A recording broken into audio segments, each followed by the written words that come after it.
지난달 26일 마침내 대한민국 핵무장의 길이 드디어 열렸습니다. 9월 1일 과학기술정보통신부는 한미원자력 연료주기 공동연구운영위원회 JFCS의 연구 결과 보고서가 승인되었음을 밝혔습니다. 이번 보고에서는 미국 아이다호 연구소, 마르곤 연구소, 한국원자력연구원 등이 지난 10여 년간 연구한 파이로 프로세싱과 엑셀 8m의 기술적 타당성, 경제성, 실현 가능성 등의 내용이 담겼는데요. JFCS 운영에는 미국 국무부 에너지부 해관보청이 참여했으므로 미국 정부가 한국의 재처리 기술 확보를 일부 허용했다고 해석할 수 있습니다. 한미 양국은 지난 2015년 한미 원자력 협정 개정에서 공동연구 결과에 따라 한국의 파이로 프로세싱으로 우라늄을 재처리할 수 있도록 할 것을 합의한 바가 있습니다. 하지만 당시 협정은 완전한 재처리 기술을 확보한 것은 아닌데요. 파이로 프로세싱으로는 핵무장에 적합한 고농축 우라늄을 만들 수 없으며 플루토늄을 분리할 수도 없습니다. 한마디로 평화적인 목적의 핵물질 재처리만 승인받았다고 할 수 있습니다. 그래서 당시의 협상 결과에 많은 우리 국민들은 실망감을 감추지 못했습니다. 하지만 이번 발표는 가볍게 생각할 일이 아닙니다. 네, 안녕하십니까. 군사기밀TV입니다. 알람 설정을 하시면 영상 업로드 시 바로 시청하실 수 있습니다. 한국이 개발하고 있는 4세대 원자로를 생각한다면 더 이상 핵연료를 수입하지 않아도 된다는 말이고, 이뿐만 아니라 다량의 플루토늄을 확보할 수도 있게 된 것입니다.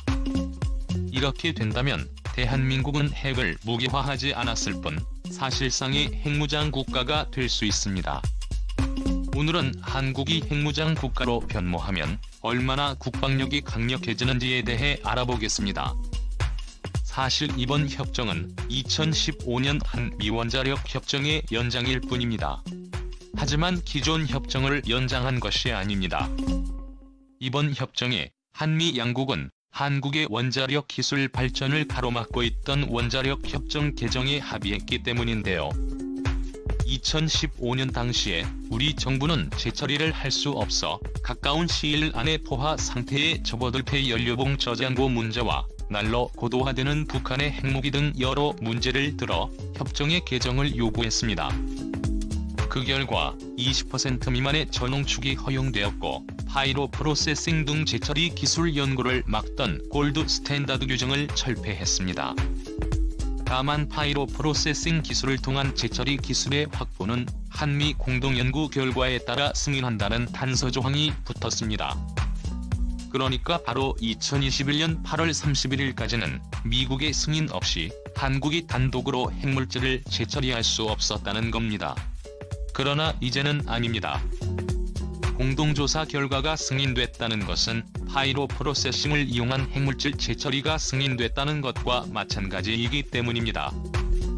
그렇다면 파이로 프로세싱이 대체 무엇이기에 미국이 이렇게 까다롭게 굴었던 것일까요? 파이로 프로세싱은 수십 년 전부터 차세대 핵연료 재처리 기술로 주목받던 핵 재처리 방식입니다. 사용 후 핵연료를 질산에 넣어 우라늄과 플루토늄을 추출하는 습식 재처리 방식과 달리 용융염과 함께 고열 속에서 사용 후 핵연료를 가루로 건조해 핵물질을 추출합니다. 이 때문에 우라늄과 플루토늄을 정확히 분리할 수 없고 고농도 농축 역시 불가능한데요. 그런데 바로 이 덕에 우리 정부가 미국에게 파이로 프로세싱 기술로 재처리를 하겠다고 당당히 주장할 수 있었습니다. 즉, 우리 정부는 파이로 프로세싱으로 재처리한 핵물질은 핵무기로 쓸 염려가 없으니 협정을 개정해달라고 강하게 요구한 것인데요. 만약 우라늄과 플루토늄을 별도로 농축할 수 있는 습식 재처리를 주장했다면 한미 공동연구는커녕 협상 자체가 불가능했을 것입니다. 하지만 그럼에도 일각에서는 이 협상을 대실패로 보는 이들도 있습니다. 20 미만의 저농축로는 상업용 원자로조차 효율적으로 운영하기 어려운 이원자력 추진 잠수함은 꿈도 꾸기 어렵고 핵무장은 시도조차 할 수 없는 졸속 협상이라는 것입니다. 통상적으로 미국이나 러시아 등 핵무기 보유국들은 사용 후 핵연료를 재처리할 때 질산을 이용한 습식 방식으로 90 이상의 고농축 재처리를 합니다. 그래야 연료봉을 몰래 사용할 수 있고 핵무기에 쓸 수 있는 핵물질도 쉽게 확보할 수 있기 때문인데요. 심지어 전범국인 일본조차 습식 재처리로 우라늄과 플루토늄을 분리할 수 있습니다. 일본의 플루토늄 보유량은 6년 전인 2015년을 기준으로도 47톤에 달합니다. 이 정도 양이면 플루토늄 8kg을 사용한 핵폭탄 6,000발을 만들 수 있는 양입니다. 이렇게 보면 일본도 승인받은 습식 재처리를 한국은 할 수 없으니 한국이 협상에 실패했다고 생각할 수밖에 없습니다. 게다가 우리가 승인받은 파이로 프로세싱은 아직 미완의 기술입니다. 정확히는 재처리에 드는 비용과 기술적 난이도가 습식에 비해 너무 높은 게 맞는 말일 것입니다. 이러니 2015년 한미원자력 협정과 별반 다르지 않다고 생각해 이 협정 개정을 만족하지 못하는 국민들이 많은 것도 당연합니다.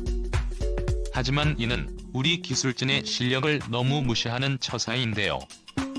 아직도 습식 방법의 효율이 좋은 것은 사실이지만 파이로 프로세싱은 습식과 비교할 수 없는 엄청난 장점을 가지고 있습니다. 또 한국이 개발하고 있는 신개념 원자로만 있다면 파이로 프로세싱으로도 핵무장에 반드시 필요한 플루토늄의 확보가 가능합니다. 그리고 그 가능성도 상당합니다. 한때 세계 최고의 부자였던 빌 게이츠 역시 이런 점을 미리 파악해 한국에 투자했을 정도인데요. 마이크로소프트의 창립자 빌 게이츠는 지구인이라면 한 번쯤은 반드시 들어봤을 유명인입니다. 전 세계 개인용 컴퓨터 시장을 장악하고 있는 OS인 윈도우 시리즈를 만든 사람이기 때문인데요. 마이크로소프트사는 지금 이 순간에도 윈도우뿐 아니라 마이크로 오피스 등 각종 프로그램을 팔며 엄청난 수익을 거두고 있습니다. 현재를 기준으로 마이크로소프트의 현재 시가총액은 2조 2,800억 달러에 달하는데요. 이는 한국의 연간 GDP를 넘는 엄청난 규모입니다.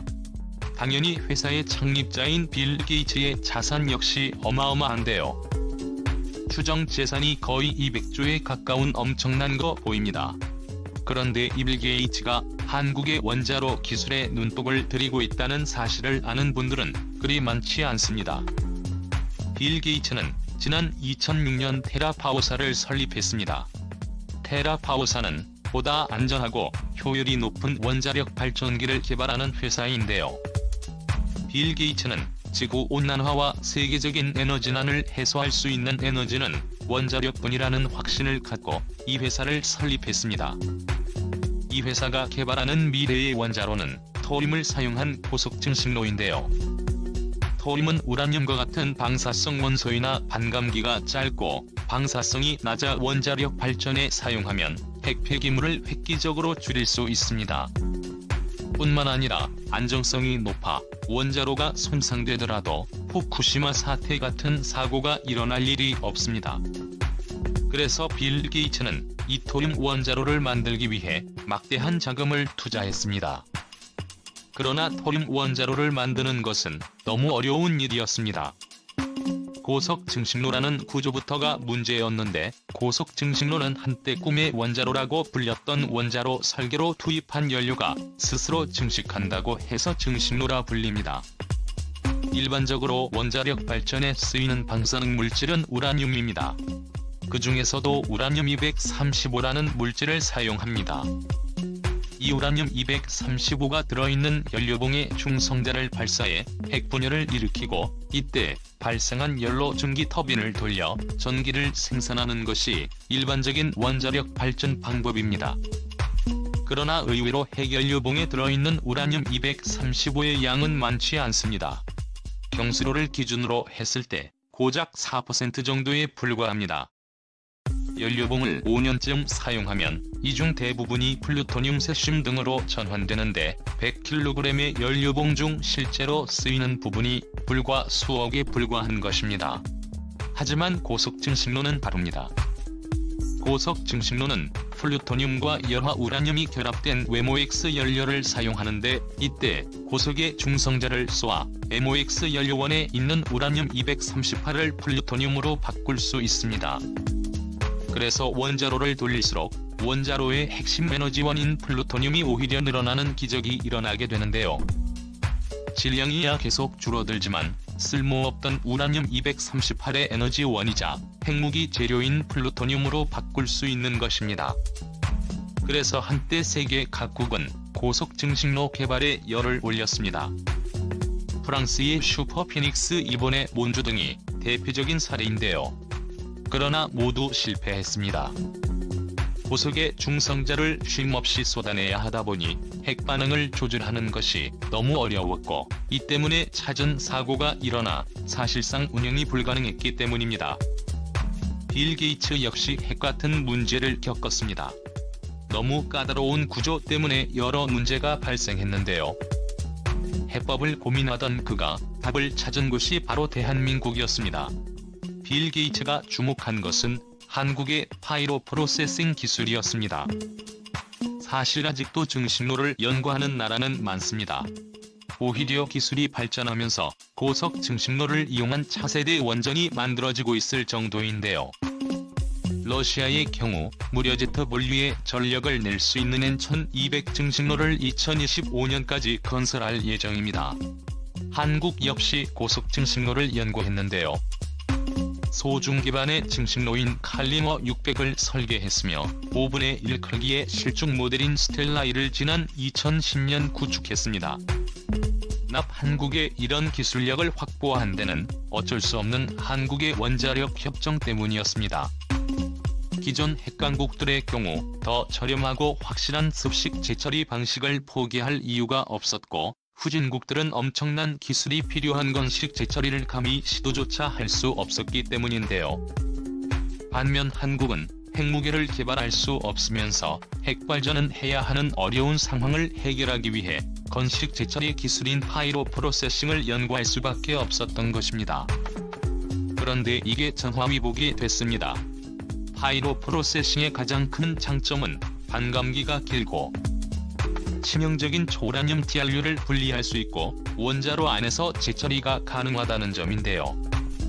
그런데 이것이 증식로와 연결되면 엄청난 성과를 낼 수 있습니다. 기존 방식에서 발생했던 치명적인 방사성 물질을 줄여 방사능 유출피를 최소화하면서도 증식로를 통해 핵무장에 필요한 플루토늄을 대량 생산할 수 있게 됐기 때문입니다. 좀 더 쉽게 풀어 설명하자면, 날이 갈수록 쌓이고 있던 폐연료봉을 재사용해 플루토늄을 생산하면서 오히려 핵폐기물의 양과 위험도를 낮추는 게 가능해진 것입니다. 지금까지 한국이 보유한 플루토늄은 가붕수로 방식인 월성원전을 운영하며 발생한 소량의 플루토늄만 보유하고 있었습니다. 그런데 이제는 아닙니다. 한국의 파이로 프로세싱으로 재처리한 연료봉을 이용해 고속 증식로를 돌리기 시작하면 얼마 안가 핵무기를 만들 수 있는 막대한 양의 플루토늄을 보유하게 될 것입니다. 현재 우리 핵공학자들은 2018년까지 소집용 증식로의 실증 모델을 만들고 2030년대 중반까지 수출형 소형 원자로를 건설하는 것을 목표로 하고 있는데요. 이를 위해 빌 게이츠의 테라 파워사와 기술을 공유하고 있습니다. 대한민국이 이미 핵미사일로 전환이 가능한 탄도미사일과 XLM을 발사할 수 있는 잠수함을 보유하고 있다는 것을 생각할 때 2020년대 후반이면 한국은 명실상부한 핵보유국이 될 수 있을 겁니다. 그런데 놀라운 것은 더 있습니다. 플루토늄 확보는 신형 원자로의 부수적인 성과물일 뿐입니다. 이 원자로를 이용한다면 지금까지 우리가 갖지 못했던 여러 무기들을 개발할 수 있는 길이 열리게 되는데요. 그동안 우리가 돈이 있어도 만들지 못했던 원자력 잠수함, 원자력 추진 항공모함, 원자력 추진 구축함을 얼마든지 만들 수 있게 됩니다. 게다가 이미 한국은 한국 독자 기술력으로 어느 정도 개발이 가능한 상태입니다. 비스무트 방식의 증식로인 평화로를 만들기도 했습니다. 그런데 여기서 한국의 놀라운 기술력이 돋보이는 사건이 있습니다. 바로 건식 재처리를 시도한 국가는 오로지 한 것뿐이라는 것이죠. 여러분의 소중한 의견을 남겨주세요. 알람 설정을 하시면 영상 업로드 시 바로 시청하실 수 있습니다. 시청해주셔서 감사합니다.